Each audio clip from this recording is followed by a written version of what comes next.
My name is Dan Longley. I'm the director of the Johnston Cancer Research Centre here at Queen's. The centre is the only dedicated cancer research centre on the island of Ireland. It's named after Paddy Johnston, who conceived of the idea of having a dedicated cancer research centre. Paddy went on to become the Vice-Chancellor of the University, and very sadly we lost him. So I feel very proud to continue his mission and vision for the centre, which is to improve the outcomes for cancer patients locally and globally, and also to train the next generation of cancer researchers and clinicians. My role as centre director is to coordinate the research in the centre. We have 40 group leaders, what we call principal investigators, who have their own research programmes, and a quarter of them are clinical academics, so they're joint clinical appointments with the Belfast Trust. And this is really important because that brings the cancer patient right into all of the research that we do here in the centre. The work that we do is very multidisciplinary in nature. We work very closely with our sister research centres within the School of Medicine. That's the Wellcome Wilson Institute for Experimental Medicine and the Centre for Public Health. So we work right across the university, and obviously it's not just within the university where we work closely with colleagues across these islands, north and south, and further afield in Europe, US, Australia. So I see my role as sort of almost like a conductor of an orchestra to try to make sure that what we're doing locally maximizes what we can do, but also reaches out to the best researchers across the world to do research that's going to have an impact on cancer patients. And then there's my own research focused on understanding how cancer cells die. So what I've dedicated my research career to is trying to understand why cancer cells don't die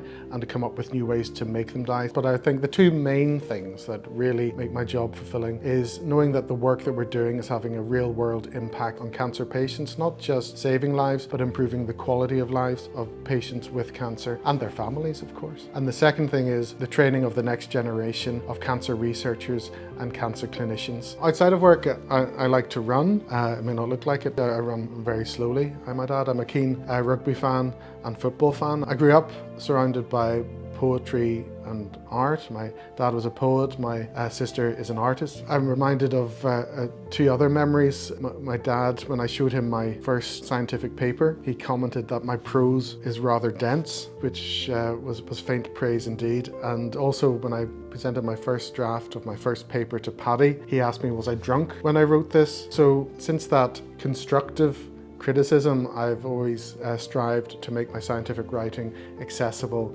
and impactful. And if I may do a sort of a shameless plug, people maybe don't realise that they can give money directly to the Johnston Cancer Research Centre through donating directly to Queen's, and that money comes to this centre, money that goes towards life-saving research that stays in Northern Ireland and then benefit cancer patients here.